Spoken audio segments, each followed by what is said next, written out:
New home starts are down across the country. What's that mean for our housing market? Real estate expert Rick Sadle with Keller Williams Realty and SadleRealEstate.com is with us once again. Rick, good morning. Hey, good morning. All right, new numbers. Let's talk about it. The May new homes report is out. What does it say? Well, before I answer that, I got to give some context. Let's remember it's been estimated we're somewhere between 3 and 6 million homes shy of having enough homes for everybody who needs to live them.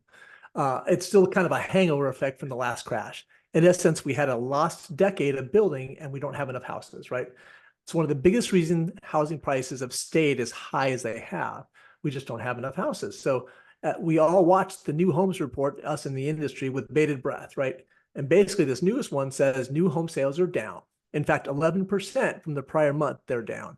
Not only that, but U.S. housing starts, which is a measure of how many people, how many new houses are being built or started, they fell 5.5% last month, which is super unfortunate because we need every new house that we can to be built. Got it. Yeah, you addressed the sales and the starts. So thanks for doing that.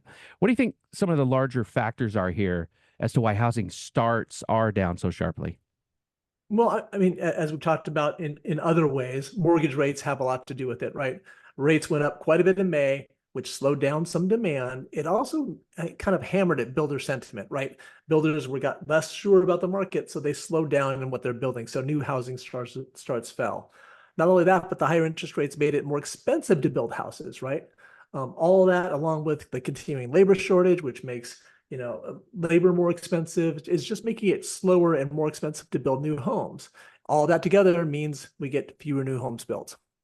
Sidebar here, Rick. Don't you think this starter home, um, the market is so good. They're getting snapped up left and right. The 3 bedroom, 2 bath starter home situation. Why aren't those being built in mass?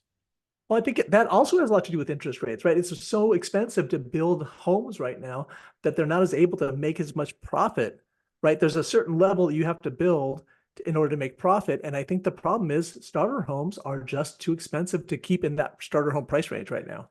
Sure, it's easy to say we want them, but the builder has to do it and it has to be developed and all that. What about the government, federal government here, Rick? Do you see them getting involved in any way? Well, potentially, yes. I think like as we've talked about, interest rates have a lot to do with it. Federal government is talking about what did they say recently? I think Janet Yellen announced they're providing $100 million in funding for affordable housing. Now, $100 billion sounds like a lot, but that's not it's not going to make a huge dent in what our challenge is in terms of lack of inventory right now. So that's great, but it's not enough. It'll help, but it's not enough. All right. Excellent info on this report for new houses. Rick, thank you very much. Yeah, thanks. That is Rick Sadle, real estate expert with Keller Williams Realty and SadleRealEstate.com.